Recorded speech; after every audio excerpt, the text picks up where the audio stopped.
Now, Hippolyta, our nuptial hour draws on apace. 4 happy days brings in another moon. But oh, methinks, how slow this old moon wanes. She lingers my desires, like a stepdam or a dowager, long withering out the young man revenue. 4 days will quickly steep themselves in night. 4 nights will quickly dream away the time, and then the moon, like to a silver bow, new bits in heaven shall behold the night of our solemnities. Go, Phinestrate. Stir up the Athenian youth to merriment. Awake the pert and nimble spirit of mirth. Turn melancholy forth to funerals. The pale companion is not for our pomp. Hippolyta, I wooed thee with my sword, and won thy love, doing the injury. But I will wed thee in another key, with pomp, with triumph, and with reveling. Happy be Theseus, our renowned Duke. Thanks, good Aegeus. What's the news with thee? Full of vexation come I with complaint against my child, my daughter Hermia. Stand forth, Demetrius. My noble lord, this man hath my consent to marry her. Stand forth, Lysander. And my gracious Duke, this man hath bewitched the bosom of my child. Thou, Lysander, thou hast given her rhyme and interchanged love token with my child. With cunning hast thou filched my daughter's heart, and turned her obedience, which is due to me, to stubborn harshness. And my gracious Duke, be it so she will not hear before your grace consent to marry with Demetrius. I beg the ancient privilege of Athens. As she is mine, I may dispose of her, which shall be either to this gentleman or to her death, according to our law immediately provided in that case. What say you, Hermia? Be advised, Demetrius is a worthy gentleman. So is Lysander. In himself he is, but in this kind, wanting your mother's voice, the other must be held the worthier. I would my mother looked but with my eyes. Rather your eyes must with her judgment look. I do entreat your grace to pardon me. I know not by what power I am made bold, nor how it may concern my modesty in such a presence here to plead my thoughts, but I beseech your grace that I may know the worst that may befall me in this case if I refuse to wed Demetrius. Either to die the death, or to abjure forever the society of men. Therefore, fair Hermia, question your desires, know of your youth, examine well your blood, whether if you yield not to your mother's choice, you can endure the livery of a nun, for I to be in shady cloister mewed, a barren sister all your life, chanting faint hymns to a cold, fruitless moon. So will I grow, so live, so die, my lord, ere I will my virgin patent up unto his lordship, whose unwished yoke my soul consents not to give sovereignty. Take time to pause, and by the next new moon, the sealing day betwixt my love and I for bond of everlasting fellowship, on that day, either prepare to die for disobedience to your mother's will, or else to wed Demetrius as she would, or on Diana's altar to protest for austerity and single life. Relent, sweet Hermia. Lysander, yield thy crazed title to my certain right. You have her mother's love, Demetrius. Let me have Hermia's. Do you marry her? Scornful Lysander, true, he hath my love, and what is mine my love shall render him, and she is mine, and all my right of her I do estate unto Demetrius. I am, my lord, as well derived as he, as well possessed. My love is more than his, my fortunes every way is fairly ranked, if not with vantage, as Demetrius. But which is more than these boasts can be, I am beloved of beauteous Hermia. Why should not I then prosecute my right? Demetrius, I'll avouch it to his head, made love to Netter's daughter Helena, and won her soul. And she, sweet lady, devoutly dotes in idolatry upon this spotted and inconstant man. I must confess, I have heard so much, and with Demetrius thought to have spoke thereof. But being overfull of self-affairs, my mind did lose it. But come, Demetrius, and come too, Aegeus. I have some private schooling for you both. Come, Hippolyta, what cheer, my love? Demetrius, Aegeus, go along. I must employ you in some business against my nuptial, and speak with you of something that very nearly concerns yourselves. With duty and desire, we follow you. How now, my love? Why is your cheek so pale? How chance the roses there do fade so fast? Belike for want of rain, which I could well beteem them from the tempest of my eyes. Ay me, for aught that I could ever read, could ever hear by tale or history, the course of true love never did run smooth. If then true lovers have been ever crossed, it stands as edict in our destiny, then we must teach our trial patience, because it is a customary cross, is due to love as thoughts and dreams and sighs, wishes and tears, poor fancy's followers. A good persuasion. Therefore hear me, Hermia. I have a widow aunt, a dowager of great revenue, and she hath no child. From Athens her house is remote 7 leagues, and she respects me as her only son. There, gentle Hermia, may I marry thee, and to that place the sharp Athenian law cannot pursue us. If thou lovest me, then steal forth from thy mother's house tomorrow night, and in the wood, a league without town, where I did meet thee once with Helena, to do observance to a morn of May. There will I stay for thee. My good Lysander, I swear to thee, by Cupid's strongest bow, by his best arrow with the golden head, by the simplicity of Venus's dove, but by that which knitteth souls and prospers loves, by all the vows that ever men have broke, a number more than ever women spoke, in that same place thou hast appointed me. Tomorrow truly will I meet with thee. Keep promise, love. Look, here comes Helena.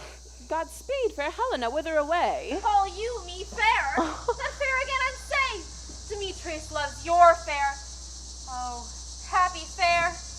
Your eyes are lodestars, and your tongue sweets air more tunable than lark to shepherd's ear. Oh, teach me how you look, and with what art you sway the motion of Demetrius' heart. I frown upon him, yet he loves me still. Oh, then your frowns could teach my smile such skill. I give him curses, yet he gives me love. Oh, then my prayers could such affection move. The more I hate, the more he follows me. The more I love, the more he hateth me. His folly, Helena, is no fault of mine. None but your beauty. Would that fault were mine. Take comfort. He no more shall see my face. Lysander and myself will fly this place. Helen, to you our minds we will unfold. Tomorrow night, when Phoebe doth behold her silver visage in the watery glass, decking with liquid pearl the bladed grass, a time which lovers' flights doth still conceal, through Athens' gates have we devised to steal. And in the wood where often you and I upon faint primrose beds were wont to lie, emptying our bosoms of their counsel sweet, there Lysander and myself will meet. And thence from Athens turn away our eyes to seek new friends and stranger companies. Farewell, sweet playfellow, and pray thou for us, and good luck grant thee thy Demetrius. Keep word, Lysander, we must starve our sight from lovers' food till morrow deep midnight. I will, my Hermia. Helena, adieu. As you on him, Demetrius dote on you.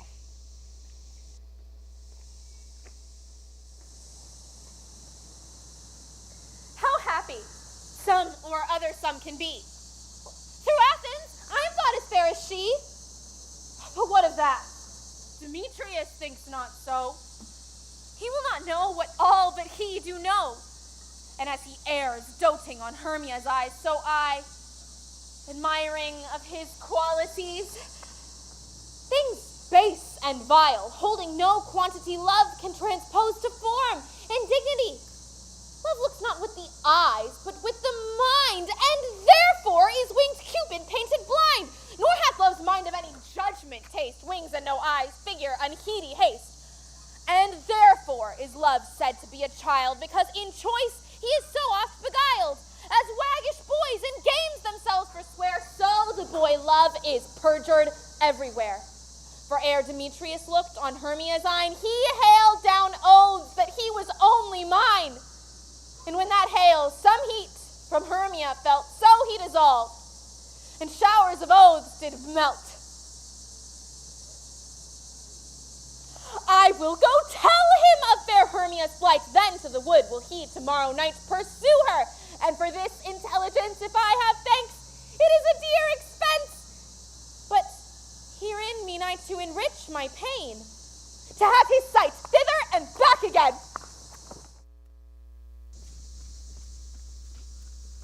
Is all our company here? You were best to call them generally, man by man, according to the script. Aye. Here is a scroll of everyone's names that fit through all Athens to play in our interlude before the Duke and Duchess on their wedding day at night. First, good Petroquince, say what the play treats on, and then read the names of the actors, and so grow to a point. Mary, our play is the most lamentable comedy, and most cruel death of Pyramus and Thisbe. A very good piece of work, I assure you, and a merry. Now, good Petroquints, call forth your actors by the scroll. Masters, spread yourselves. Answer as I call you. Nick Bottom the Weaver. Ready. Name what part I am for and proceed. You, Nick Bottom, are set down for Pyramus. What is a Pyramus? A lover or a tyrant? It is a lover that kills himself most gallant for love. That will ask for some tears in the true performing of it. If I do it, let the audience look to their eyes. I will move storms. I will condole, in some measure, to the rest. Francis, Yet, my chief humor is for a tyrant. I could play Ericles rarely, or a part to tear a cat in, to make all split. Oh.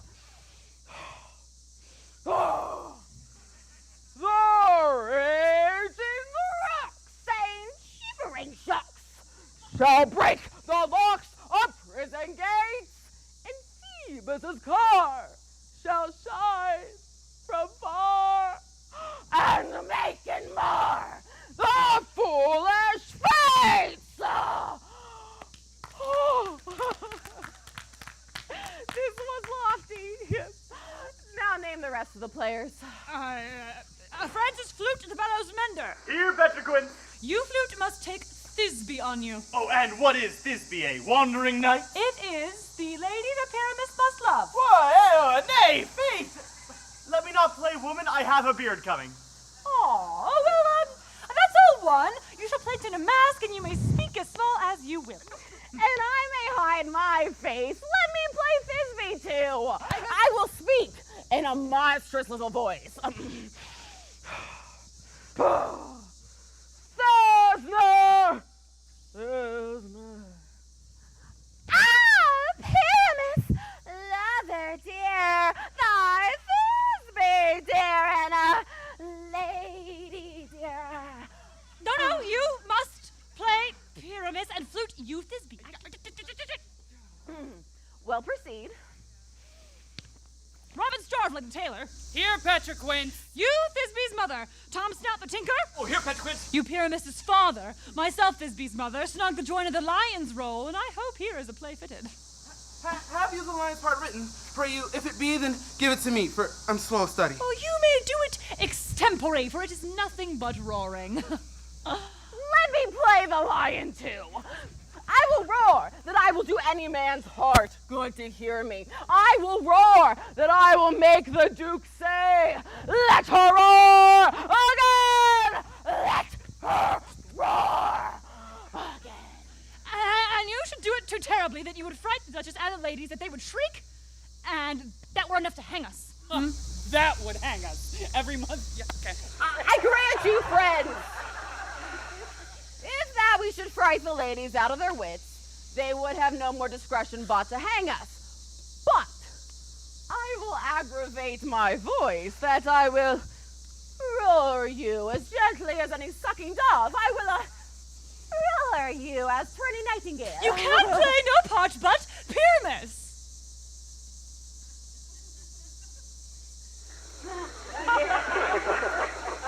Well, I will undertake it. What beard were I best to play it in? You know,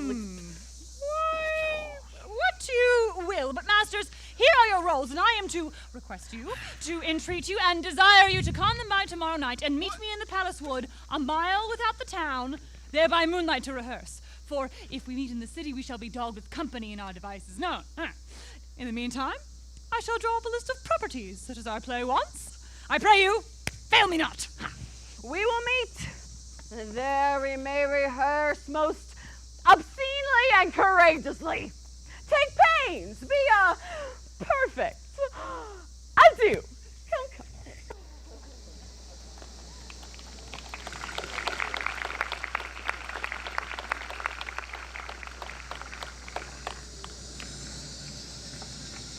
How now, spirit? Whither wander you? Over hill, over dale, through bush, through briar, over park, over pale, through flood, through fire, I do wander everywhere, swifter than the moon's spear. And I serve the fairy queen to do her orbs upon the green. The cowslips tall her pensioners be, in their gold coat spots you'll see. Those be rubies, fairy favors, in their freckles live their savors. I must go seek some dewdrops here and hang a pearl in every cowslip's ear. Farewell, thou love of spirits, I'll be gone. Our queen and all our elves come here anon. The king doth keep his revels here tonight. Take heed the queen come not within his sight, for Oberon is passing fell in wrath, that she, as her attendant, hath a lovely boy stolen from an Indian king. She never had so sweet a changeling. And jealous Oberon would have the child, knight of his trade, to trace the forests wild. But she perforce withholds the loved boy, crowns him with flowers, and makes him all her joy. And now they never meet by grove or green, by fountain clear or spangled starlight sheen, but they do square, that all their elves for fear creep into acorn cups and hide them there. Either I mistake your shape in making quite, or else you are that shrewd and knavish sprite called Robin Goodfellow. Or not you he, that frights the maidens of the villagery.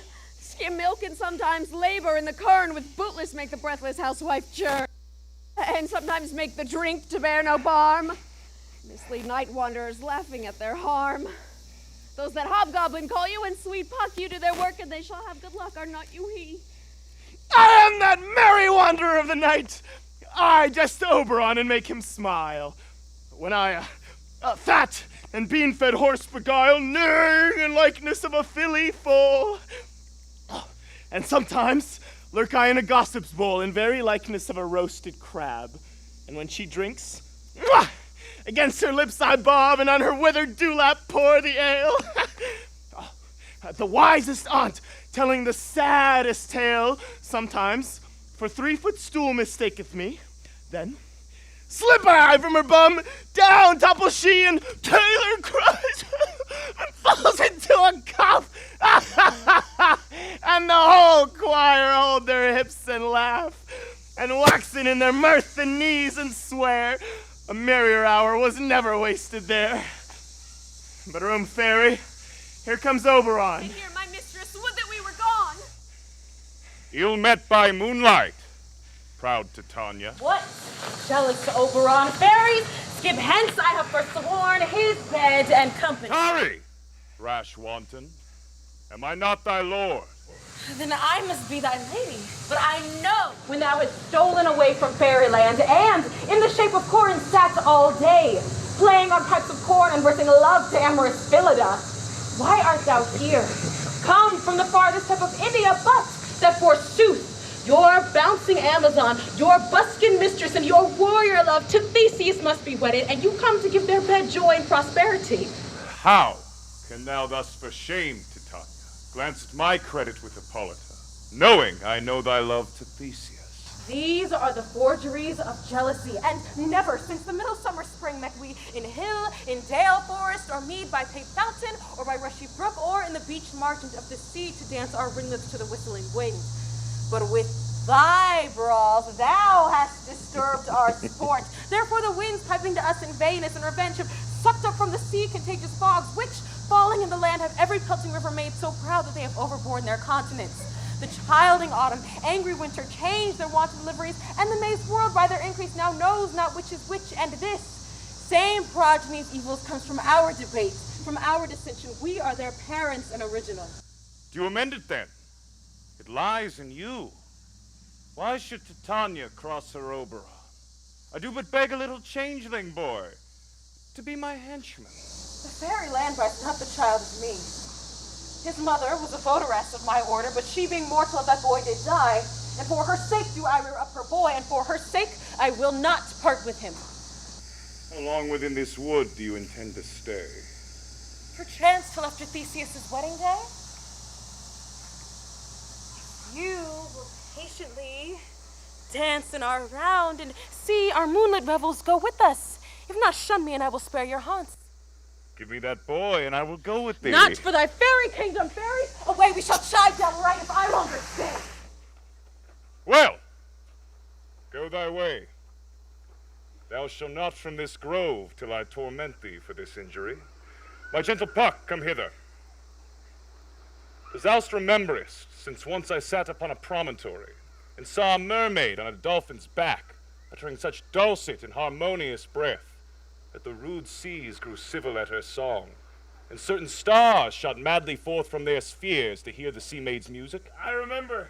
That very time I saw, but thou could not, flying between the cold moon and earth, Cupid, all armed.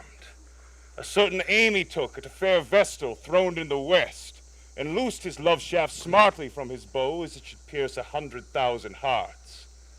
Yet I might see young Cupid's fiery shaft, quenched in the chaste beams of the watery moon. The imperial votresses passed on in maiden meditation, fancy-free. Yet marked I where the bolt of Cupid fell. It fell upon a little western flower, before milk white, now purple with love's wound. Fetch me that flower. The juice of it, on a sleeping eyelid laid, will make a man or woman madly dote upon the next living creature it sees. Fetch me that herb, and be thou here again ere the Leviathan can swim a league. I'll put a girdle around the earth in 40 minutes. Having once this juice, I'll watch Titania while she's asleep, and drop the liquor of it in her eyes. The next thing she waking looks upon, be it a lion, bear, wolf, or bull, she shall pursue it with the soul of love. And ere I take this charm from off her sight, as I can take it with another herb, I'll make her render up her page to me. But who comes here? I am invisible, and I will overhear their conference. I love thee not, therefore pursue me not. Where's Lysander and fair Hermia? The one I'll slay, the other slayeth me. Thou toldst me they were stolen under this wood, and here am I, and woed within this wood because I cannot meet my Hermia. Hence get thee gone, and follow me no more. You draw me, you hard-hearted adamant, but yet you draw not iron, for my heart is true as steel. Leave you your power to draw, and I shall have no power to follow you. Do I entice you? Do I speak you fair? Or rather, do I not in plainest truth tell you I do not, nor I cannot love you? And even for that, do I love you the more? I am your spaniel, and, Demetrius, the more you beat me, I will fawn on you.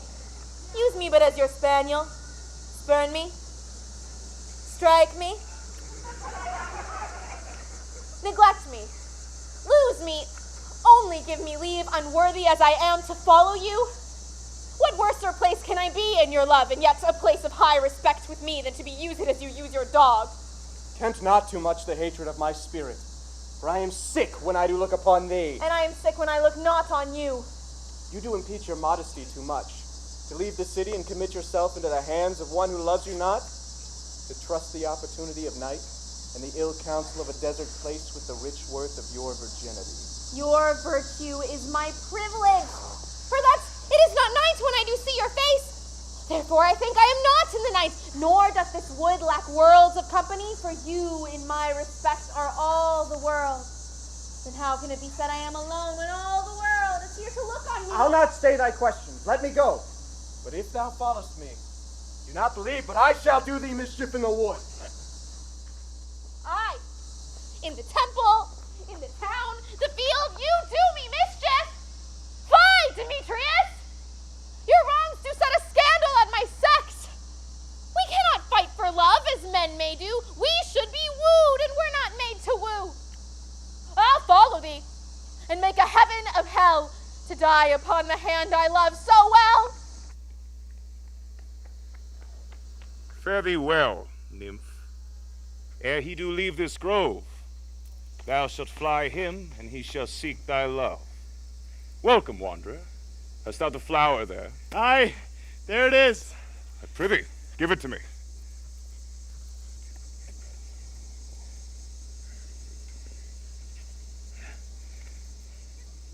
I know a bank where the wild thyme blows, where oxlips and the nodding violets grow, quite over-canopied with luscious woodbine, with sweet musk roses, and with eglantine. There sleeps Titania sometimes of the night, lulled in these flowers with dances and delight. And with the juice of this, I'll streak her eyes, and make her full of hateful fantasies. Take thou some of it, and seek through this grove. A sweet Athenian lady is in love with a most disdainful youth. Anoint his eyes, but do it when the next thing he espies might be the lady. Thou shalt know the man by the Athenian garment he hath on. Effect it with some care, that he may prove more fond on her than she upon her love. And look thou meet me here ere the first cock crow. Fear not, my lord, your servant shall do so.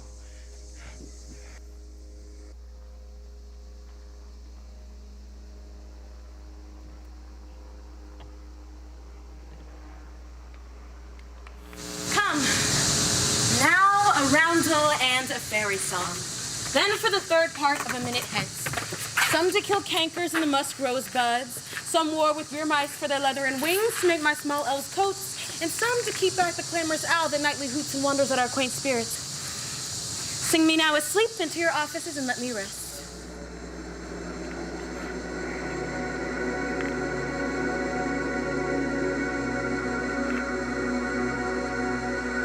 Hands away now, all is well. One aloof stand, sentinel.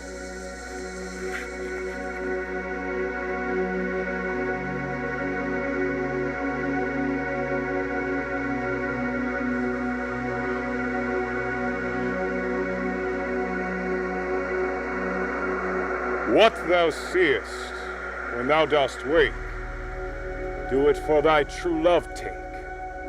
Love and languish for his sake, be it ounce or cat or bear, pard or boar with bristled hair. In thy eye that shall appear when thou wakest, it is thy dear. Wake when something vile is near.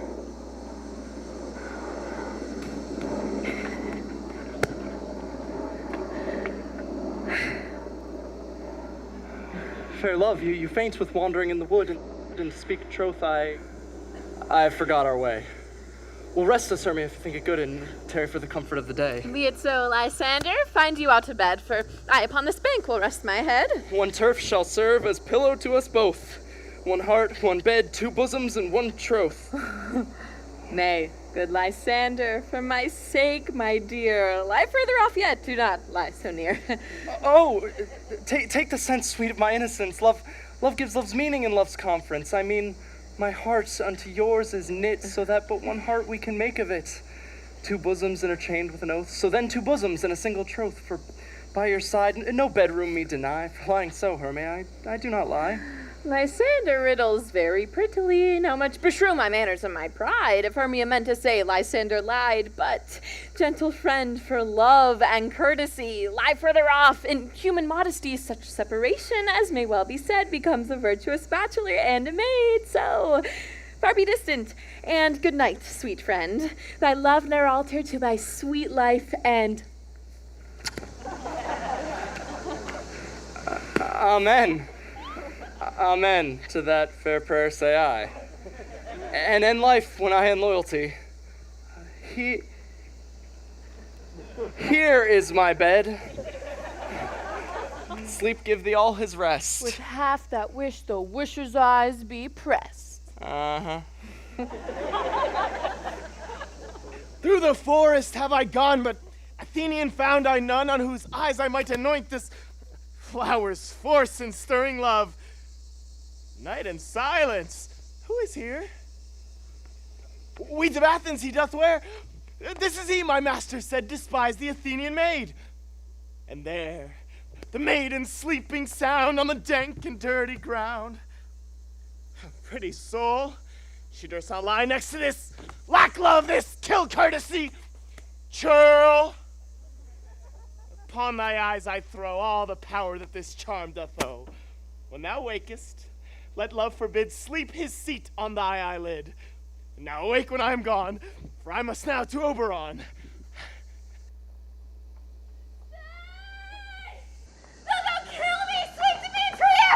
I charge thee hence, and do not haunt me thus. Oh, wilt thou darkling leave me? Do not so! Stay on thy peril. I alone will go.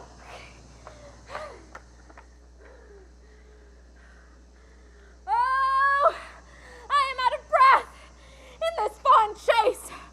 The more my prayer, the lesser is my grace. Happy is Hermia, wheresoe'er she lies, for she hath blessed and attractive eyes. How came her eyes so bright? Not with salt tears. If so, my eyes are oftener washed than hers. No, I am as ugly as a bear, for beasts that meet me run away for fear. Therefore no marvel though Demetrius do as a monster fly my presence thus. What wicked and dissembling glass of mine made me compare with Hermia's fiery eye? But who is here? Lysander, on the ground, dead or asleep? I see no blood, no wound. Lysander, if you live, good sir, awake! And run through fire I will for thy sweet sake, transparent Helena. Nature shows thy art, that through thy bosom lets me see thy heart. Where is Demetrius? Oh, how fit a word is that vile name to perish on my sword. Do not say so, Lysander, say not so. What though he love your Hermia? Lord, what though? Yet Hermia still loves you, then be content. Content with Hermia? No, I do repent the tedious minutes I with her have spent. Not Hermia, but Helena do I love.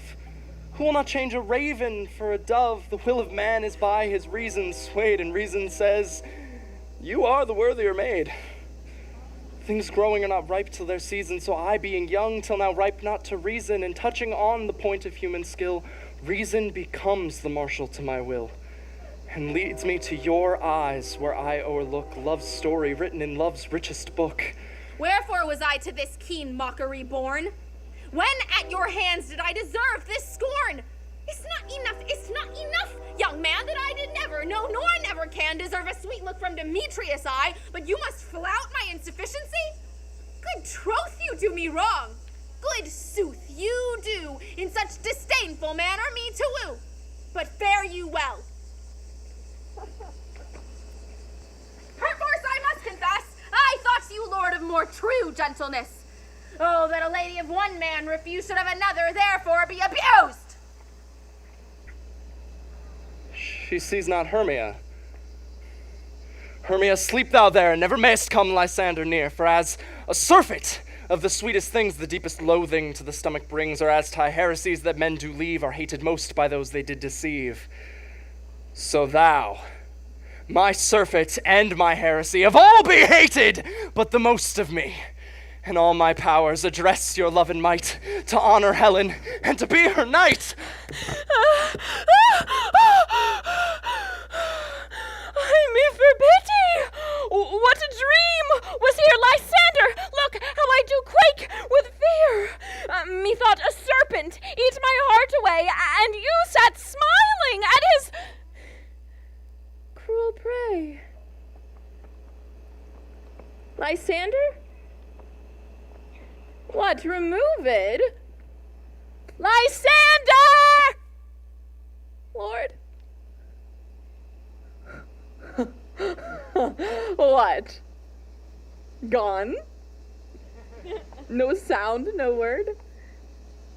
Alack, where are you? Speak, and if you hear, speak!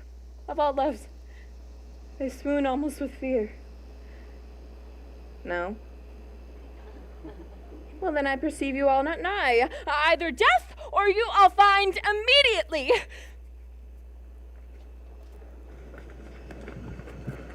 Pat, and here's a marvelous convenient place for our rehearsal. This green plot shall be our stage, this hawthorn brake our tiring house, and we shall do it in action as we will do it before the Duke. Petriquates! What sayest thou, Bully Bottom? There are, things in this comedy of Pyramus and Thisbe that will never please. First, Pyramus must draw a sword to kill himself, which the ladies cannot abide. How answer you that? Fire Lake in a parlous fear. I believe we must leave the killing out when all is done. Not a whit. I have a device to make all well. Write me a prologue, and let the prologue seem to say, we will do no harm with our swords, and Pyramus is not killed indeed.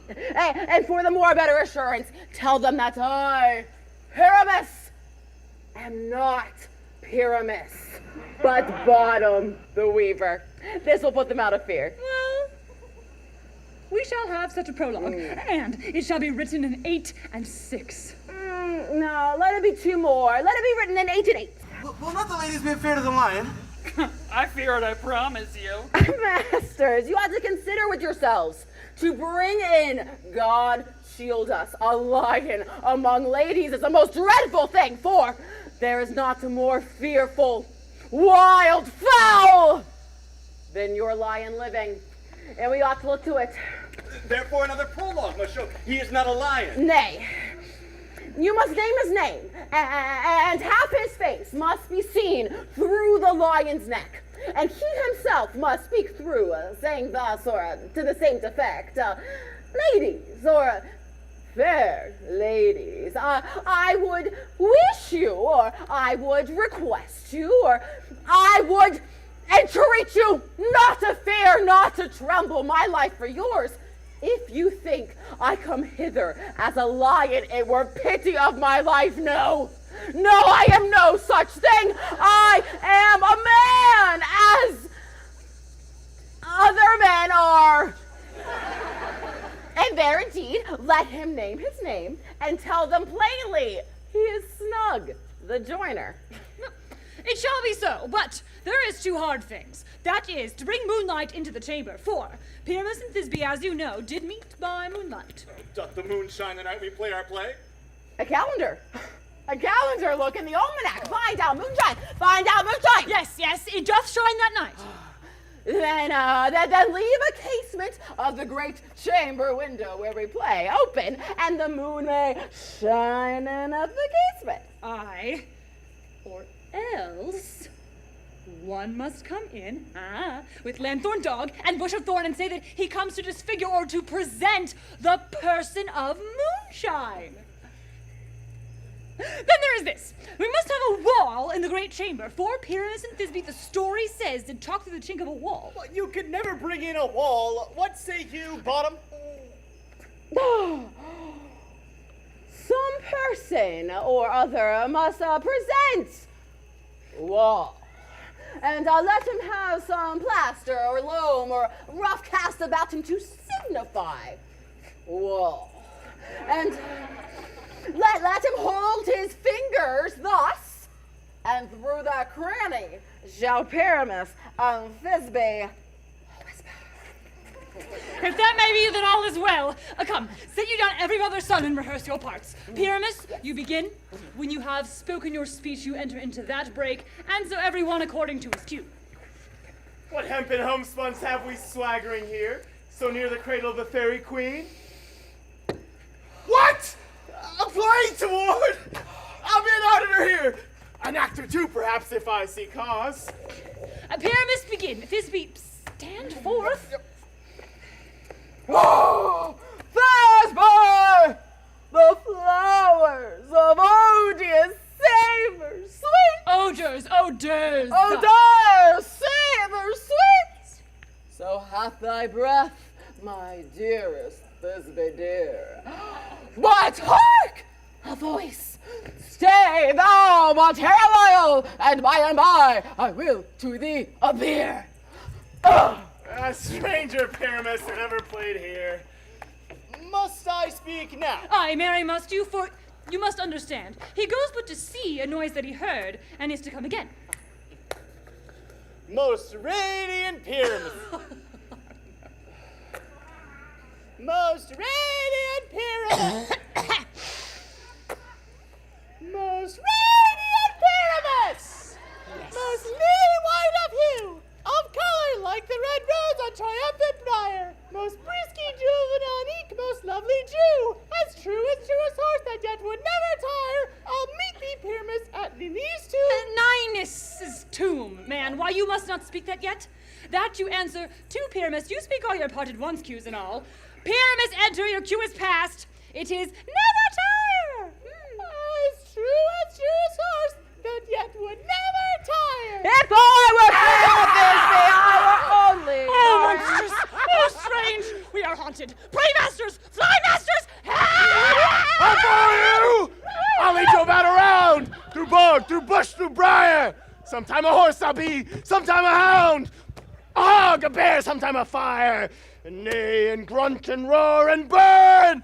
Like horse, hound, hog, bear, fire at every turn. Why do they run away? This is a knavery of them to make me afeard. Bottom, thou art changed. What's that I see on thee? What do you see? You see an ass head of your own, do you? Oh, bless thee, Bottom, bless thee, thou art translated!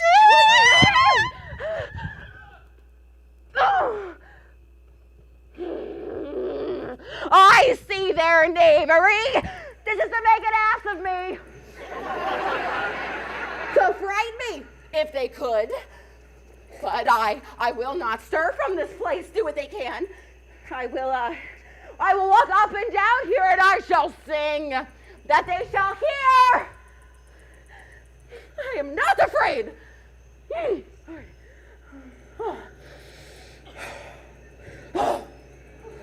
They are so cock, so black of hue, with orange tawny bill, that the rattle with his note so true, the wren with little quill. Oh, what angel wakes me from my flowery bed. I pray thee, gentle mortal, sing again. Mine ear is much enamored to thy note, and so is mine eye enthralled to thy shape. And thy fair virtue's force perforce doth move me on the first view to say, to swear I love thee.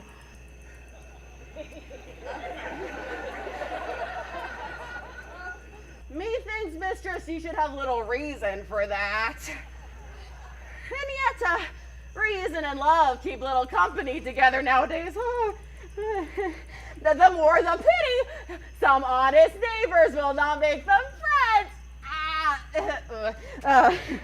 Nay, but I blink upon occasion. Thou art as wise as thou art beautiful. Not so neither. But if I had enough wit to get out of this wood, I'd have enough to serve mine own turn. This wood do not desire to go. Thou shalt remain here, whether thou wilt or no.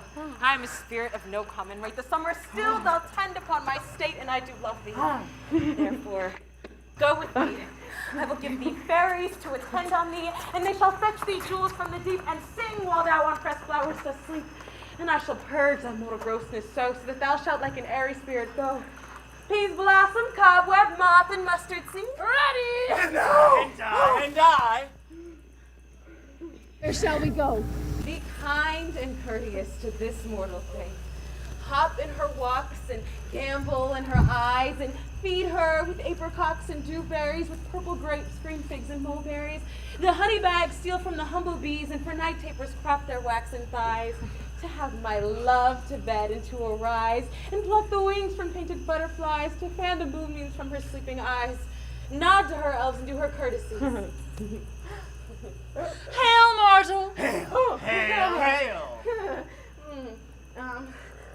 I cry your worship's mercy heartily. I beseech your worship's name. Come.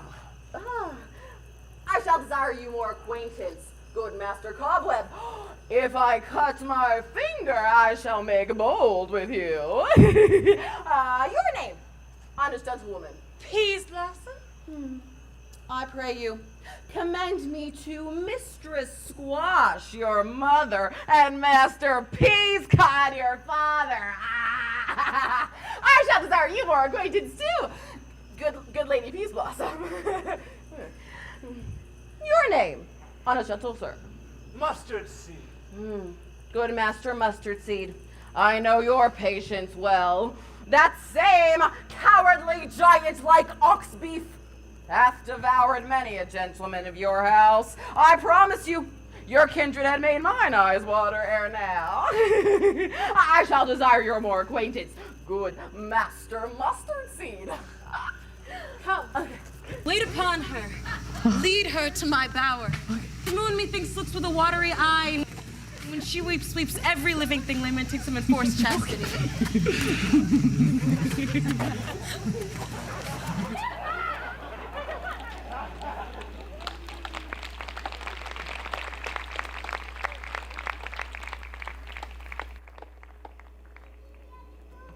wonder if Titania be awaked, and then what it was that next came into her eye, which she must dote on in extremity. How now, mad spirit? What night rule about this haunted grove? My mistress with a monster is in love! Near to a close and consecrated bower, while she was in her dull and sleeping hour, a crew of patches, rude mechanicals who work for bread upon Athenian stalls, were met to rehearse a play intended for great Theseus' nuptial day.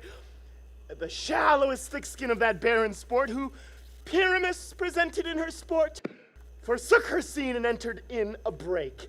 When I did her at this advantage take, an ass's knoll I fixed upon her head. Anon, her Thisbe must be answered, and forth my mimic comes, when they her spy, as wild geese that the creeping fowler eye, sever themselves and madly sweep the sky. So, at her sight, away her fellows fly, and at our stamp, o'er and o'er one falls. He murder cries, and hell from Athens calls. Their senses thus weak, lost with their fears thus strong, made senseless things begin to do them wrong. For thorns and briars at their apparel snatch, some sleeves, some hats, from yielders all things catch. I led them on in this distracted fear, and left sweet Pyramus translated there. When in that moment, so it came to pass, Titania waked and straightway loved an ass! Oh! This falls out better than I could devise. But as I yet lashed the Athenians' eyes with the love juice as I did bid thee do.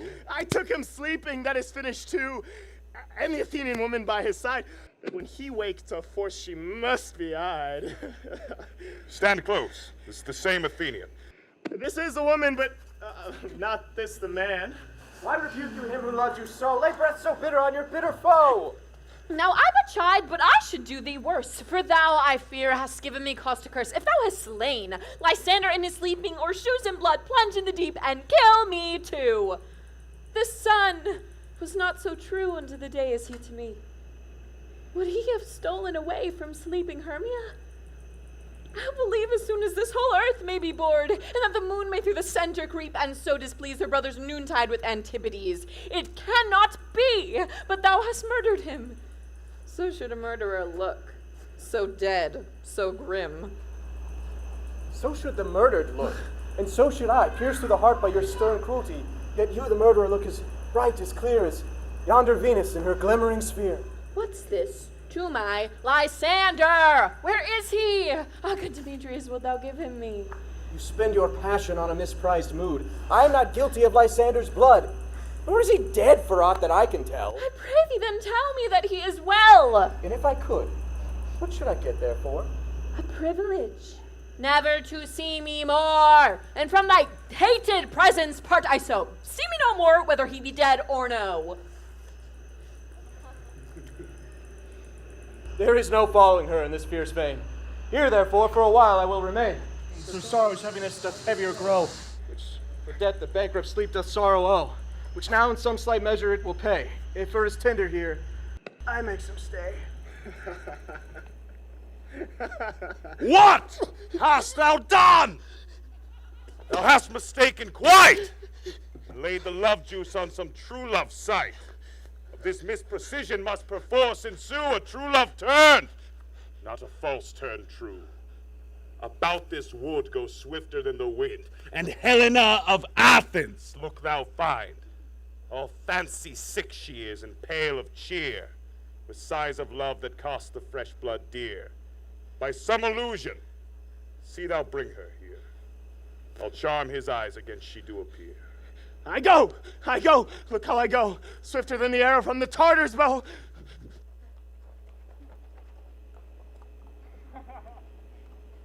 Flower of this purple dye, hit with Cupid's archery, sink in the apple of his eye. When his love he doth espy, let her shine as gloriously as Venus of the sky. When thou awakest, if she be by, beg of her for remedy. Captain of our fairy band, Helena is here at hand, and the youth mistook by me, pleading for a lover's fee. Shall we their fond pageant see, Lord, what fools these mortals be? Stand aside. The noise they make will cause Demetrius to wake. Then will two at once woo one. And this needs be sport alone, for those things do best please me that befall preposterously. Why should you think that I should woo in scorn? Scorn and derision never come in tears. Look, when I vow, I weep, and vows so born in their nativity all truth appears. How can these things in me seem scorn to you, bearing the badge of faith to prove them true? You do advance your cunning more and more. These vows are Hermia's. Will you give her o'er? Weigh oath with oath, and you will nothing weigh. Your vows to her and me, put in two scales, will even weigh in both as light as tails. I had no judgment when to her I swore. Nor none in my mind, now you give her o'er. Demetrius loves her, he loves not you. Oh, Helena, goddess, nymph, perfect divine, to what my love shall I compare thine eye? Crystal is muddy, oh how ripe in show, thy lips, kissing cherries tempting grow. That pure congealed white high Taurus snow, fanned by the eastern wind, turns to a crow when thou holdst up thy hand. Oh, let me kiss this princess of pure white, this seal of bliss. Oh, spite! Oh, hell! I see you all are bent to set against me for your merriment! If you were civil and knew courtesy, you would not do me thus much injury. If you were men, as men you are in show, you would not use a gentle lady so.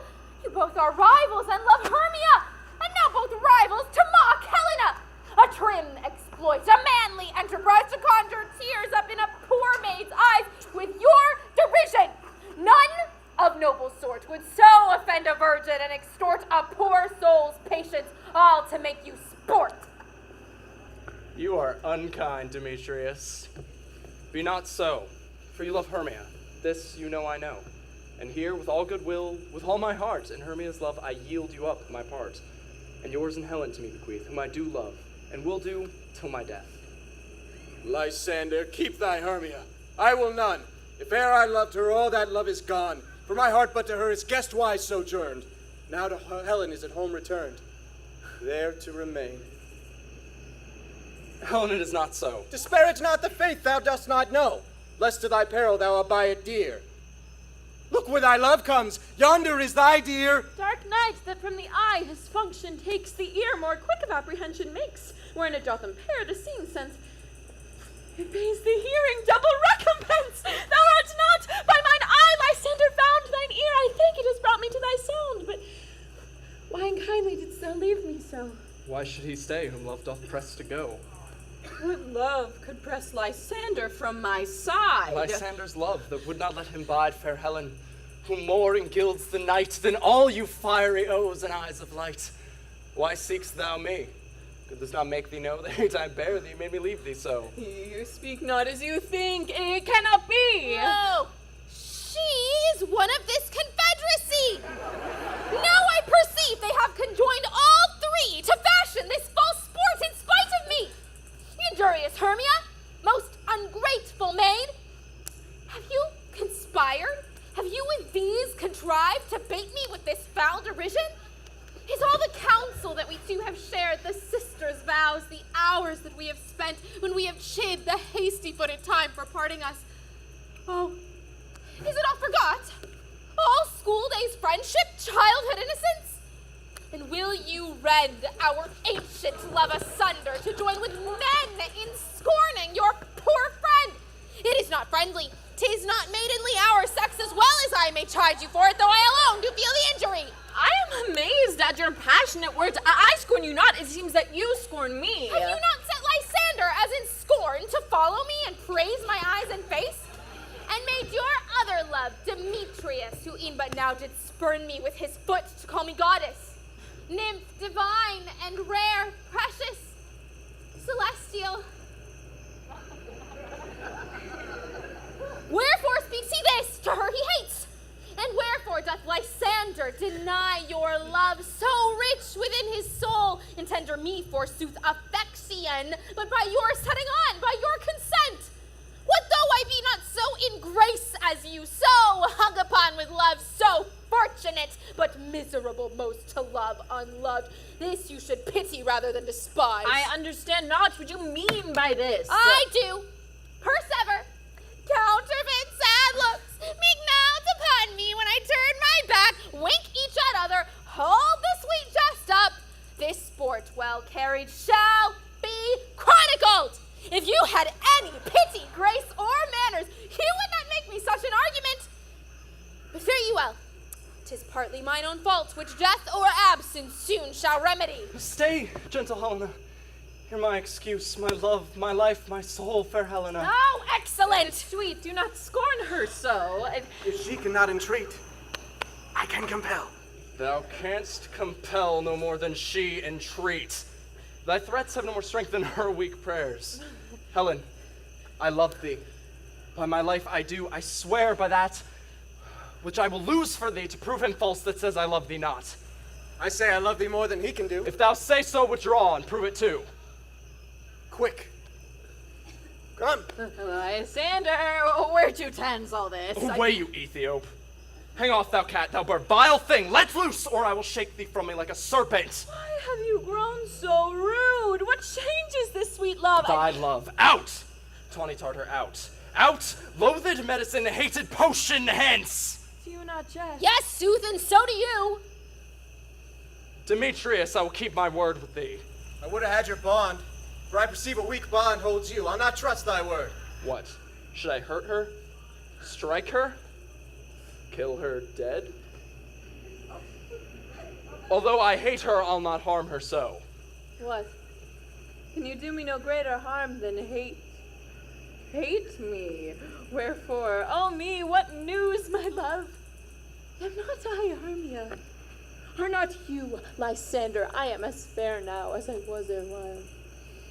Since night you loved me, yet since night you left me. Why then you left me? Oh, the gods forbid! In earnest, shall I say? I, by my life, and never did desire to see thee more. Therefore be out of hope, out of question of doubt. Be certain nothing truer. 'Tis no jest that I do hate thee, and love Helena.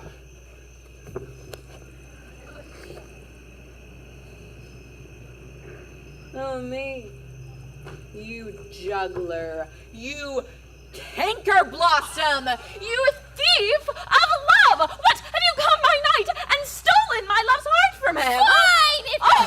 Have you no modesty, no shame, no touch of bashfulness? What? Will you tear impatient answers from my gentle tongue? Fie, you counterfeit, you puppet, you! Puppet! Why so? Hey, that way goes the game. Now I perceive that she hath made compare between our statures. She hath urged her height, and with her personage, her tall personage, her height, forsooth, she hath prevailed with him. And what? Are you grown so high in his esteem because I am so dwarfish and so low? How low am I, thou painted Maypole? Speak! How low am I? I am not yet so low, but that my nails can reach unto thine eyes! I pray you, may you not be gentlemen! Let her not hurt me! I was never cursed! I have no gift at all in shrewishness. I am a right maid for my cowardice. Let her not strike me. You perhaps may think because she is something lower than myself that I can match her. Lower! Hark! Again! Good Hermia, do not be so bitter with me. I evermore did love you, Hermia, did ever keep your counsels, never wronged you. Save that, in love unto Demetrius, I told him of yourself into this wood. He followed you for love, I followed him, but he hath chid me hence and threatened me to strike me, spurn me, nay, to kill me too. And now, so you will let me quiet go, to Athens will I bear my folly back and follow you no further. Let me go. You see how simple and how fond I am. Nay, get you gone. Who is that hinders you, huh? A foolish heart that I leave here behind. Oh, with Lysander? With Demetrius. Be not afraid, she shall not harm thee, Helena. No, sir, she shall not.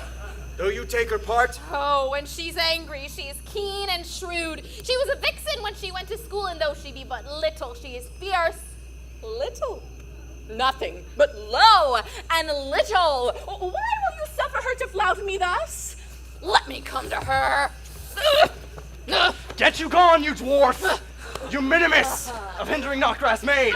You bade! You acorn! You are too officious on her behalf to scorn your services. Let her alone. Speak not of Helena. Take not her part. For if thou dost intend ever so little show of love to her, thou shalt abide it. Now she holds me not. Now follow if thou darest, to try whose right of thine or mine is most in Helena. Follow? Nay. I'll go with thee cheek by jowl.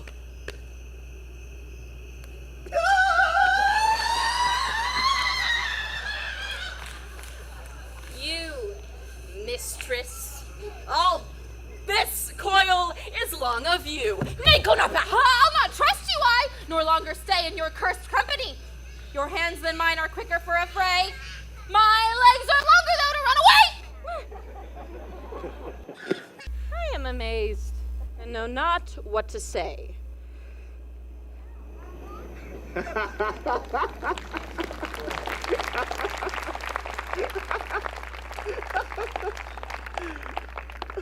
This is thy negligence. Still thou mistakest, or else commits thy knaveries willfully. Believe me, King of Shadows, I mistook. Do not you tell me I should know the man by the Athenian garments he hath on? And so far blameless proves my enterprise, for I have anointed an Athenian's eyes. And so far am I glad it did so sort, for this, their jangling I esteem a sport.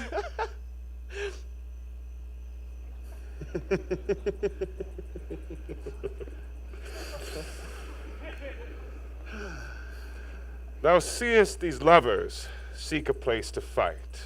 Hie therefore, Robin, overcast the night. The starry welkin cover thou anon with drooping fog as black as Acheron. And lead these testy rivals so astray, as one come not within another's way. Look thou lead them thus, till o'er their brow death counterfeiting sleep with batty wings and leaden legs doth creep. Then crush this herb into Lysander's eye, whose flower hath that virtuous property, to remove all error from his might, and make his eyeballs roll with wonted sight. When they awake, all this derision shall seem a dream and fruitless vision. Then back to Athens shall the lovers wend, with league whose date till death shall never end. Will I in this affair do thee employ? I'll to my queen, and beg her Indian boy. And then her charmed eye will I release from monster's view, and all things will be peace. Up and down! Up and down! I will lead them up and down. I am feared in field and town. Goblin, lead them up and down. Here comes one. What thou, proud Demetrius? Speak thou now! Here thou! Drawn and ready, where art thou? I will be with thee straight! Follow me then and play to ground. Lysander! Speak again, thou runaway, thou coward! Art thou fled? Speak! In some bush, where dost thou hide thy head? Thou coward! Art thou bragging to the stars, telling the bushes thou lookst for wars but will not come? Come, recreant! Come, thou child, I'll whip thee with a rod! He is the file that draws a sword on thee! Yea, art thou there? Follow my voice! We'll try no manhood here!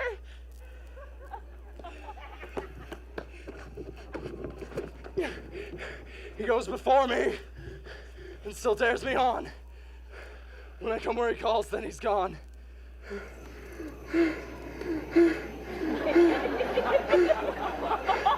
The villain is much lighter heeled than I. I followed fast, but faster he did fly. And fallen am I in dark, uneven way. And here will rest me.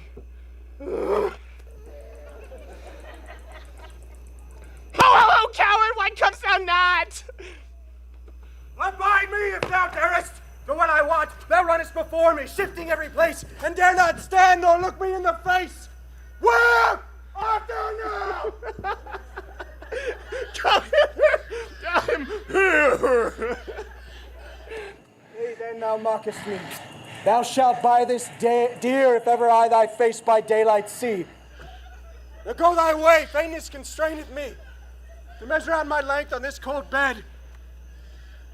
Thy day's approach, look to be visited. Oh, weary night. Oh, long and tedious night. Abate thy hour. Shine comforts from the east, that I may back to Athens by daylight from these, that my poor company detest. Then sleep, that sometimes shuts up sorrow's eye, steal me a while from mine own company. Yet but 3. Come, one more. 2 of both kinds makes up 4. Here she comes, cursed and sad. Cupid is a knavish lad, thus to make poor females mad. Never so weary, never so in woe, bedabbled with the dew and torn with briars. I can no further crawl, no further go. My legs can keep no pace with my desires. Here will I rest me until the break of day. Heaven shield my sander if they but mean a fray. On the ground sleep sound.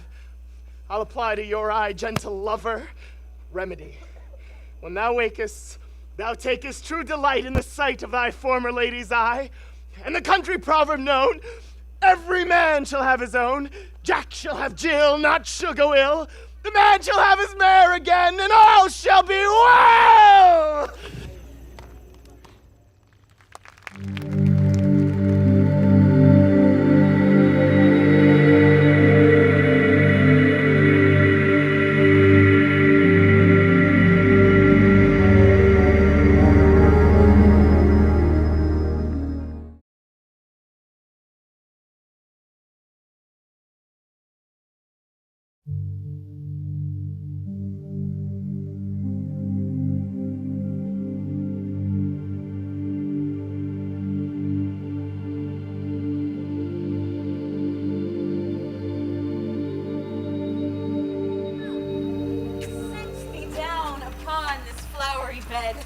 While I thy amiable cheeks do cloy, and stick musk roses in thy sleek sweet head, and kiss thy fair large ears, my gentle joy. Where's Peas Blossom? Ready? Scratch my head, Peas Blossom. Where's Monsieur Cobweb? Ready? Good Monsieur Cobweb, good Monsieur. Get you your weapons in hand, and kill me a red-hipped humblebee on the top of a thistle. And, good Monsieur, bring me the honey bag. Don't fret yourself too much in the action, Monsieur.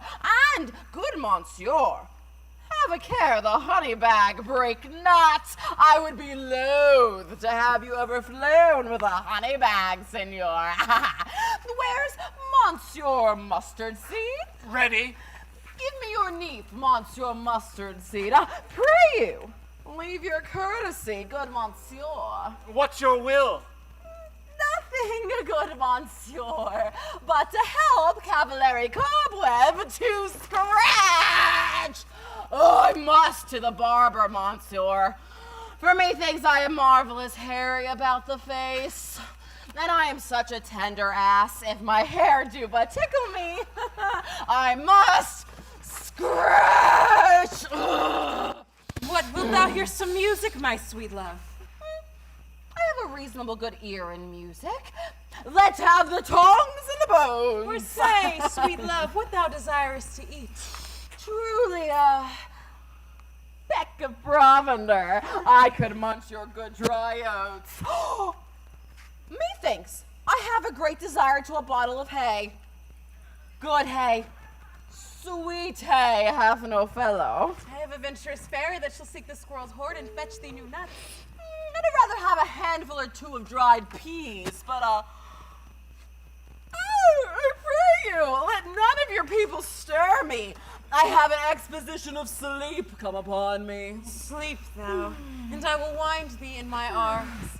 Fairies be gone, and be always away. So doth the woodbine the sweet honeysuckle gently entwist, the female ivy so enrings the barky fingers of the elm.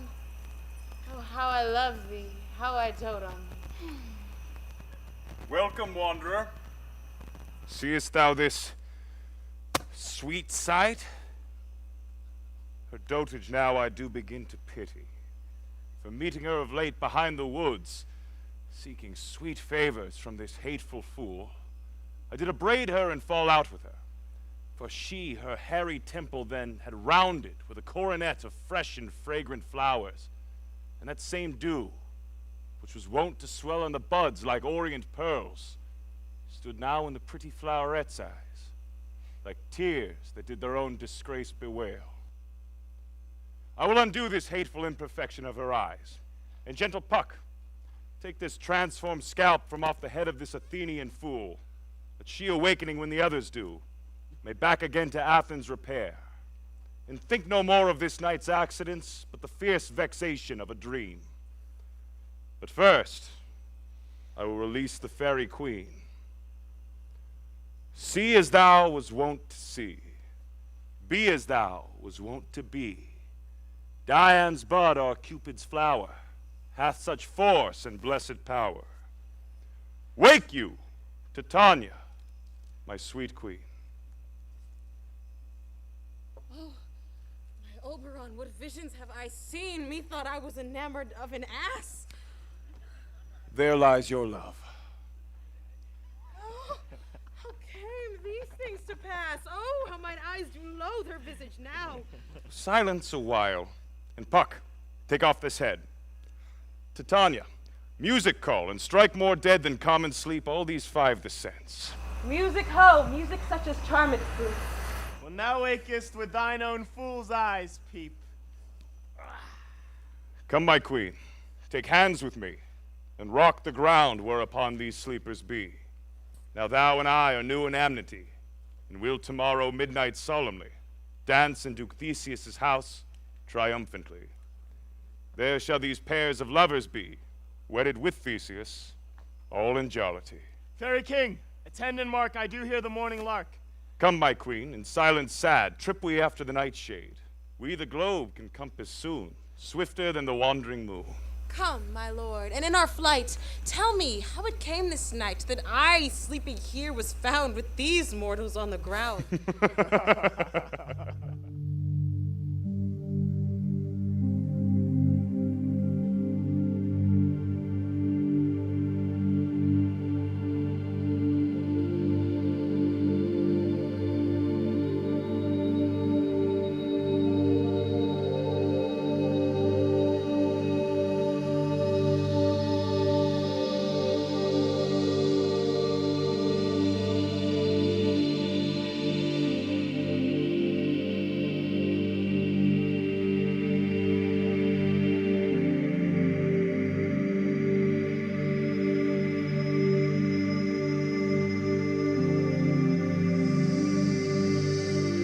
Go, Philostrate, find out the forester. For now, our observation is performed, and since we have the voward of the day, my love shall hear the music of my hounds. Uncouple in the western valley, let them go. Dispatch, I say, and find the forester. We will, my love, up to the mountain's top, and mark the musical confusion of hounds and echo in conjunction. I was with Hercules and Cadmus once, when in a wood of Crete they bayed the bear with hounds of Sparta. Never did I hear such gallant chiding, for besides the groves, the skies, the fountains, every region near seemed all one mutual cry. Never did I hear so musical a discord, such sweet thunder. My hounds are bred of the Spartan kind, so flued, so sanded, and their heads are hung with ears that sweep away the morning dew, a crook-kneed and dewlap like Thessalian bulls, slow in pursuit, but matched in mouth like bells, each under each. A cry more tunable was never hollowed to, nor cheered with horn, in Crete, in Sparta, nor in Thessaly. Judge when you hear. But soft, what nymphs are these? My lord, this is my daughter here asleep, and this Lysander. Oh, Miss Demetrius is, and this Helena, old Netter's Helena. I wonder if they're being here together. No doubt. They rose up early to observe the rite of May. And hearing our intent, came here to grace our solemnity. But speak, Aegeus. Is this not the day that Hermia should give answer of her choice? It is, my lord. Good morrow, friends! St. Valentine's is past. Do these woodbirds but begin to couple now? Pardon, my lord. I pray you all, stand up. I know you two are rival enemies. How comes this gentle concord into the world, that hatred is so far from jealousy to sleep by hate and fear no enmity? My lord, I shall reply amazedly, half asleep, half waking, but as yet I swear I cannot truly say how I came here. But as I think, for truly would I speak, now do I think me, so it is. I came with Hermia hither. Our intent was to be gone from Athens, where we might, without peril of the Athenian law. Enough, my lord, you have enough. I beg the law upon his head. They would have stolen away. They would, Demetrius, thereby to have defeated you and me. You of your wife, and me of my consent that she should be your wife. My lady, fair Helen, told me of their stealth, of this their purpose hither to this wood. And I in fury hither followed them. Fair Helen on fancy following me. My good lord, I wot not by what power. By some power it is, my love for Hermia melted as the snow. It seems to me now as in remembrance of an idol god which in my childhood I did dote upon. And all the faith and the virtue of my heart, the object and the pleasure of mine eye is to only Helena. To her, my lord, was I betrothed, there I saw Hermia. Like in sickness did I loathe this food, but as in health come to my natural taste. And now I do wish it, love it, and long for it, and will forevermore be true to it. Fair lovers, you are fortunately met. Of this discourse we will hear more anon. Aegeus, I will overbear your will, for in the temple by and by with us, these couples shall be eternally knit. Since the morning now is something worn, our purpose hunting shall be set aside. Away with us to Athens, 3 and 3, to hold a feast of great solemnity. Come, Hippolyta.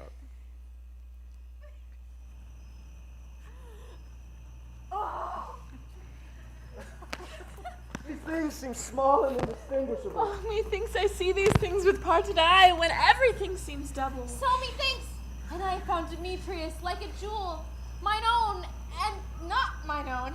Are you sure that we are awake? For yet it seems we sleep, we dream. Do not you think the Duke was here and bid us follow him? Yea, and my mother. And Hippolyta. And he did bid us follow to the temple. Why, then we are awake. Let us follow him, and by the way, let's recount our dreams.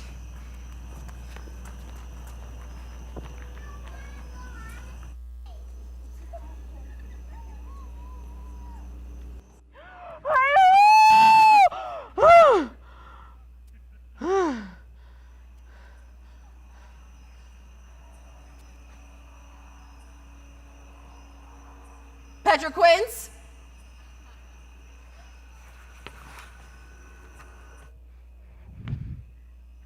Flute the bellows mender. Snout the tinker.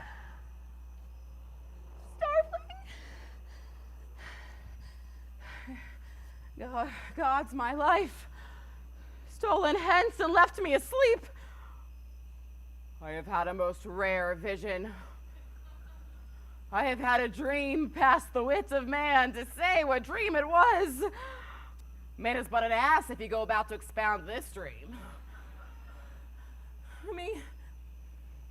Methought I was... There is no man can tell what. Methought I was a... And methought I had... Oh... Okay. But man is but a patched fool if he will offer to say what methought I had. Oh God, the eye of man hath not heard, the ear of man hath not seen, Man's hand is unable to taste, his tongue to conceive, nor his heart to report what my dream was. I will get Petra Quince to write a ballad of this dream, and it shall be called Bottom's Dream, because it hath no bottom. And I shall sing it in the latter end of a play before the Duke. Peradventure, to make it the more gracious, I shall sing it at her death. Have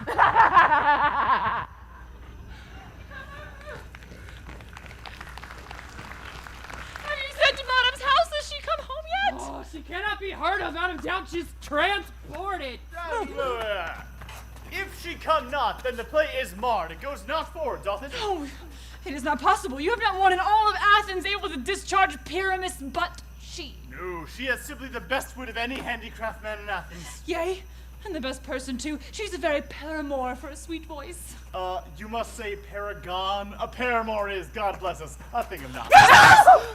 The Duke is coming before the temple, and there's 2 or 3 lords and ladies more married. If our sport had gone forward, we'd have been made men. Oh, sweet bully bottom! Thus has she lost 6 pence a day during her life. She could not have escaped 6 pence a day, and the Duke had not given her 6 pence a day for playing Pyramus. I'll be hanged, she would have deserved it. 6 pence a day in Pyramus are nothing! Where are these lads? Where are these A most courageous day! A most happy hour! Oh, masters! I am to discourse wonders, but ask me not what. For if I tell you I am no true Athenian, I will tell you everything right as it fell out. Let us hear, sweet bottom. Not a word of me. All that I will say is, the Duke hath dined. Get your apparel together. Good strings to your beards, new ribbons to your pumps. Meet presently at the palace. Every man look o'er his part. For the short and the long is, our play is preferred. In any case, let this be. Have clean linen, and let not him who plays the lion pare his nails, for they shall hang out for the lion's claws. And most dear actors, eat no onions, nor garlic, for we are to utter sweet breath. And I do not doubt but to hear them say, it is a sweet company. No more words. Away! Go away!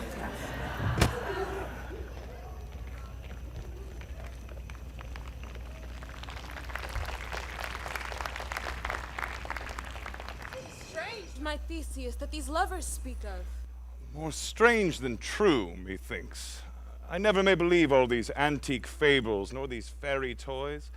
Lovers and madmen have such seething brains, such shaping fantasies, that apprehend more than cool reason ever comprehends. The poet's eye, in fine frenzy rolling, looks from earth to heaven, heaven to earth, and as imagination bodies forth the forms of things unknown, the poet's pen turns them to shapes and gives to airy nothing a local habitation and a name. Such tricks hath strong imagination, that if to apprehend some joy, it comprehends some bringer of that joy. Or in the night, imagining some fear, how easy is a bush supposed to bear?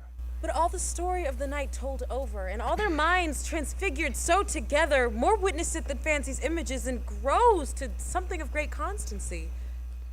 Here come the lovers, full of joy and mirth.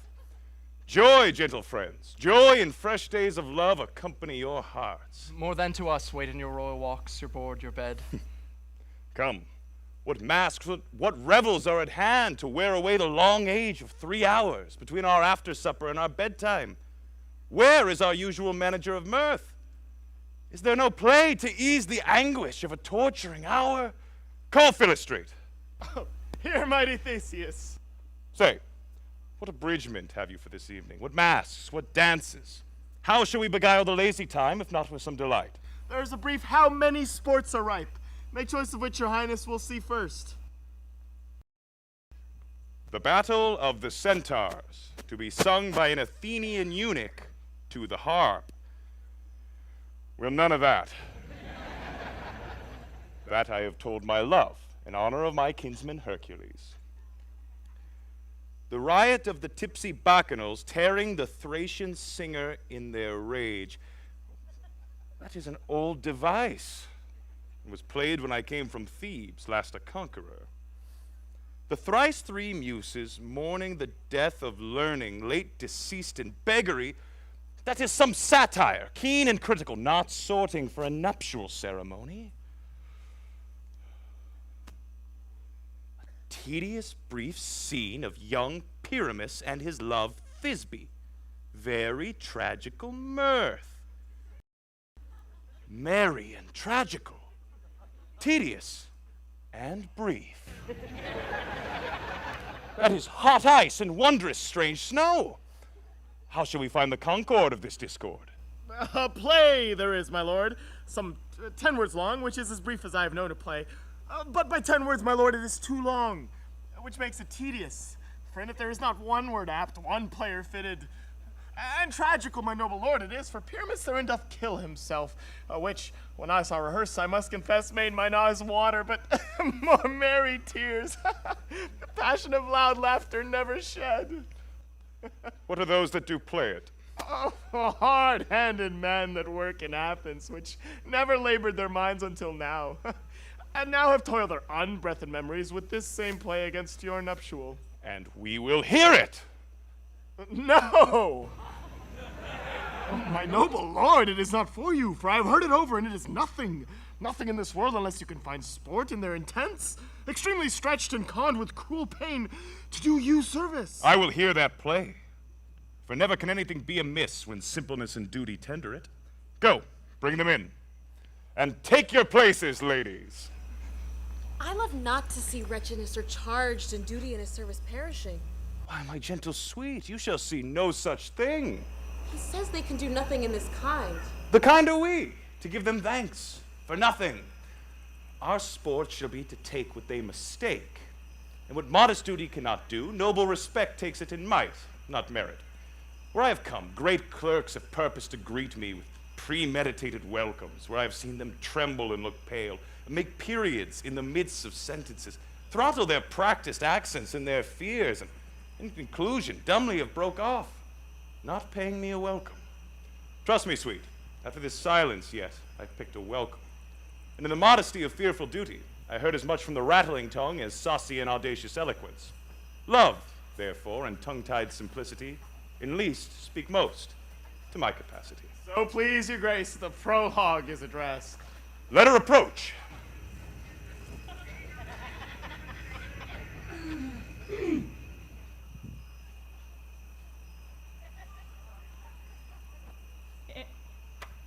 If we offend, it is with our goodwill, that you should think we come not to offend, but with goodwill. To show our simple skill, it is the true beginning of our end. Consider then we come but in despite.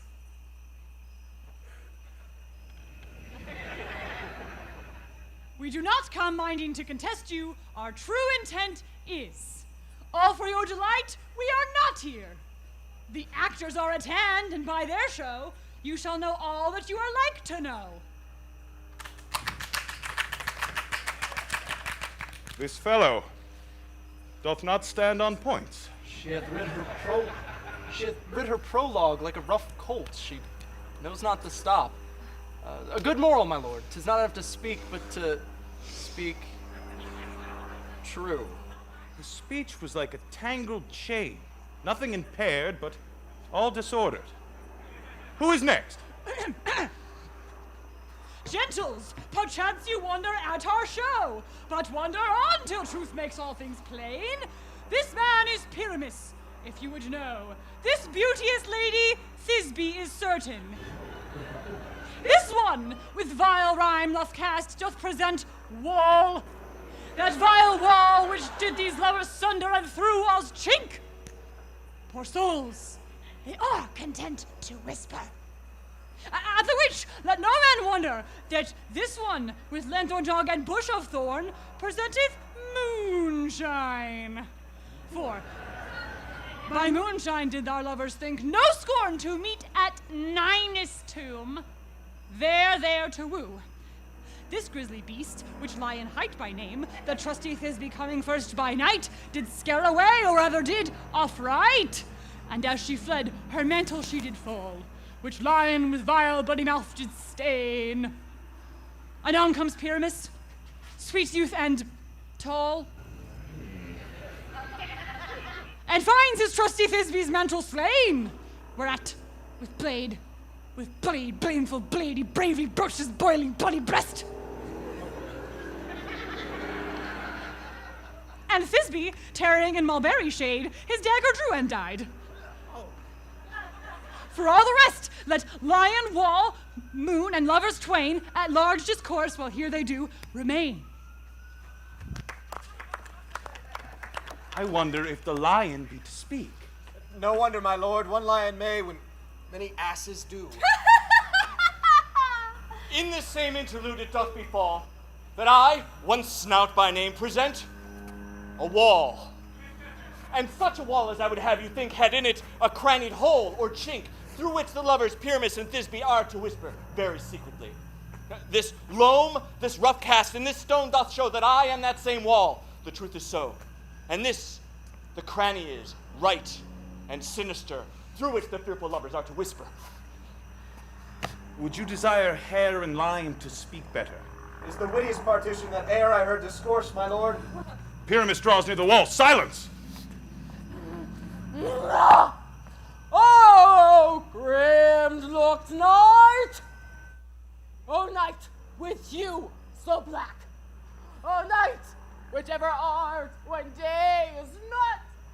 Oh, night, alack, alack, alack! I fear my Thisbe's promises forgot! And thou, oh, wall, oh, sweet, oh, lovely one, that stands between her father's ground and mine. Oh, wall, thou wall, oh, sweet, oh, lovely wall, show me thy cheek to blink through with mine eyne. Thanks, courteous wall, Jove shield thee well for this.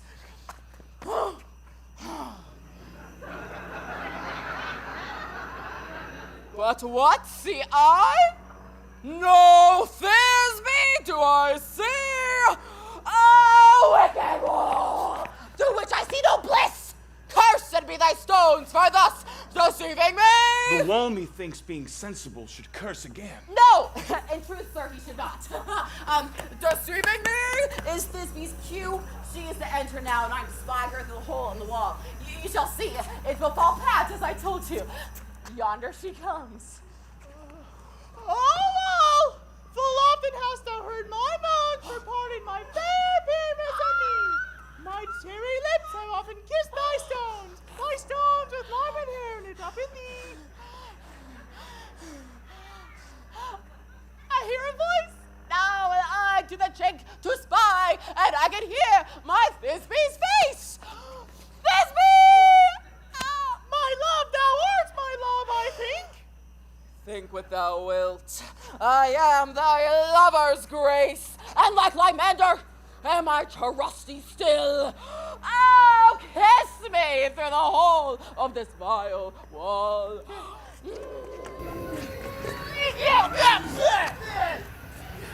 I kiss the wall's hole, not your lips at all. Wilt thou at Ninny's tomb meet me straight away? Tide life, tide death, I come without delay.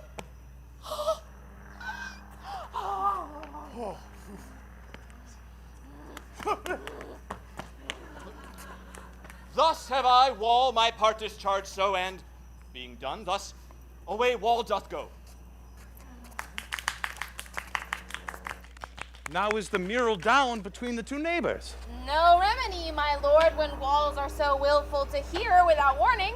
Here come two noble beasts in, a man and a lion. You, ladies, you whose gentle hearts do fear the smallest monstrous mouse that creeps on floor, may now perchance both quake and tremble here, when lion rough and wildest rage doth roar, know that I, one snug the joiner am, no lion's fell, nor else no lion's dam. For if I should, as lion, come in strife into this place, 'twere a pity on my life. Very gentle beast, of a good conscience. The very best at a beast, my lord, that e'er I saw. This lion is a very fox for his valor. True, and a goose for his discretion. Not so, my lord, for his valor cannot carry his discretion, and the fox carries the goose. His discretion, I am sure, cannot carry his valor, for the goose carries not the fox. But leave it to his discretion, and let us listen to the moon. This lanthorn doth the horned moon present. He should have worn the horns upon his head. He is no crescent, and his horns are hidden within the circumference. This lanthorn doth the horned moon present. Myself, the man in the moon, do seem to be. Oh, this is the greatest error of all the rest. The man should be put into the lanthorn. How else is it the man in the moon? He dares not come there for the candle, for you see, it is already in snuff.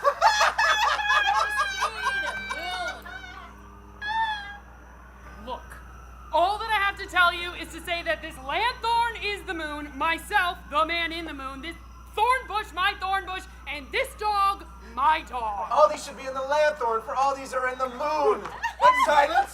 Here comes the speech.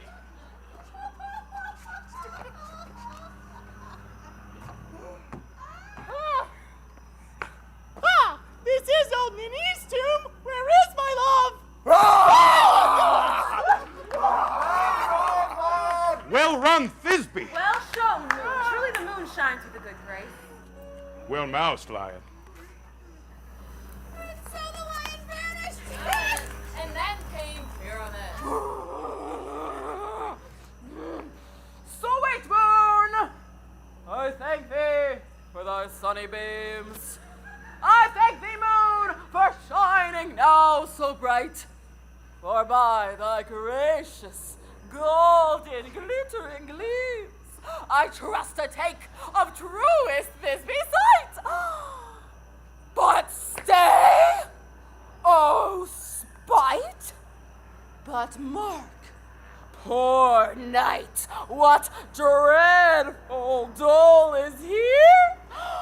Eyes, do you see? How can it be? Oh, they duck, oh dear! Thy mantle good! What? Stained with blood? Approach, ye furies fell! Oh, fates, come, cut the red and the rum, quail, crush, conclude, and quail. This passion! Ah! This passion! This passion and the death of a dear friend would go near to make a man feel sad. It's true my heart, but I pity the man. Oh, wherefore nature dost thou lions frame? Since lion vile hath here devoured my dear, which is no, which was the fairest dame that lived, that loved, that liked, that looked with cheer. Come, tears, confound out, sword, and pierce the pap of Pyramus. That left pap where heart doth hap.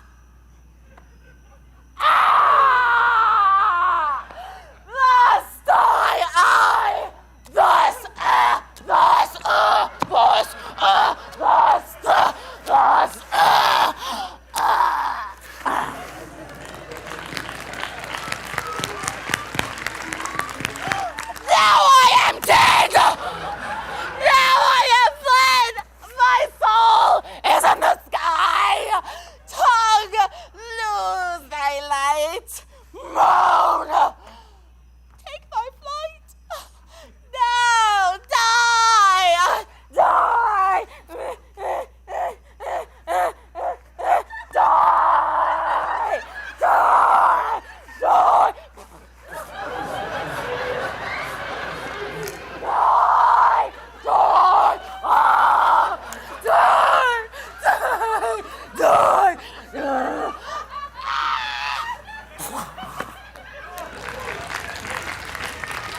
finds her lover?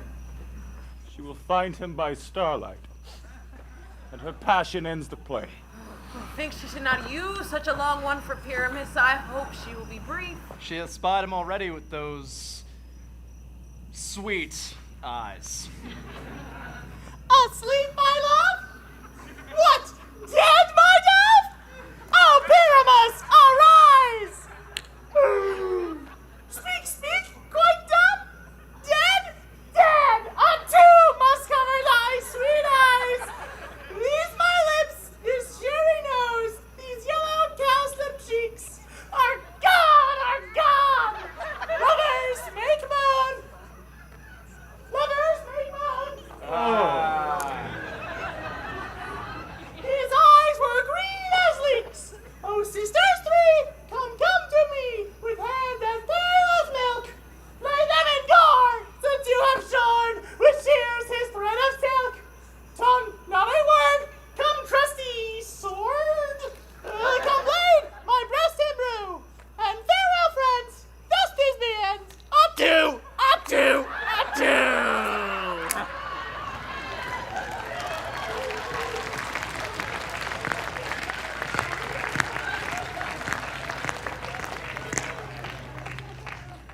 Lion and Moonshine are left to bury the dead. I and Wall too. Oh, no! Oh, the wall is down, that parted their fathers. Would it please you to see the epilogue, or to hear a Bergamask dance between two of our company? No epilogue. No excuse, never excuse, for when the players are all dead, there needs none be blamed.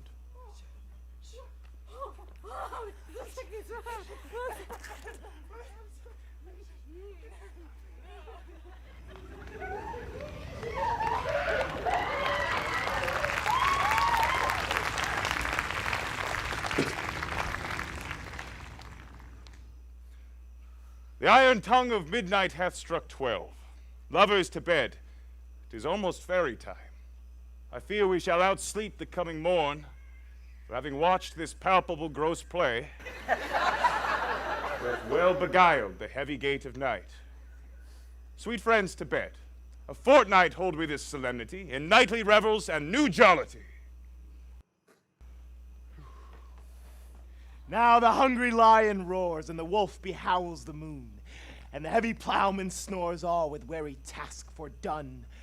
Now the screech owl, screeching loud, puts the wretch that lies in woe in remembrance of a shroud.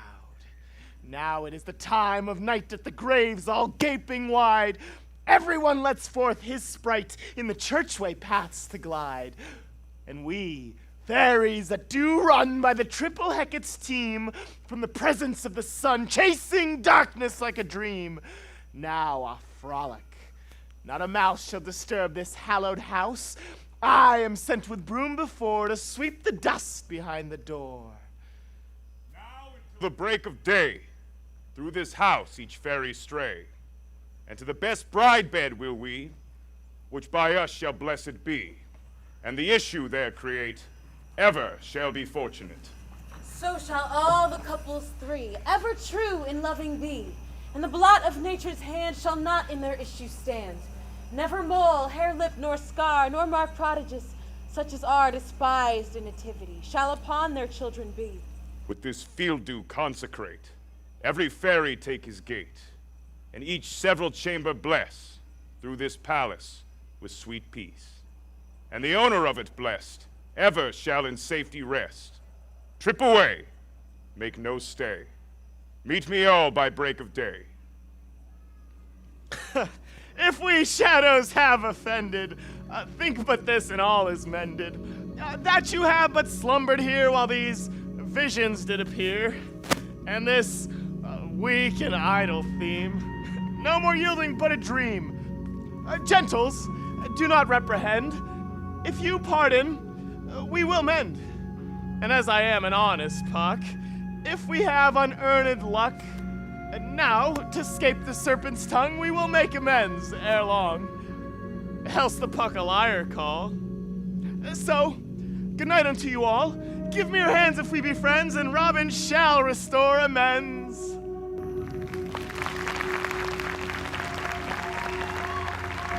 Thank you.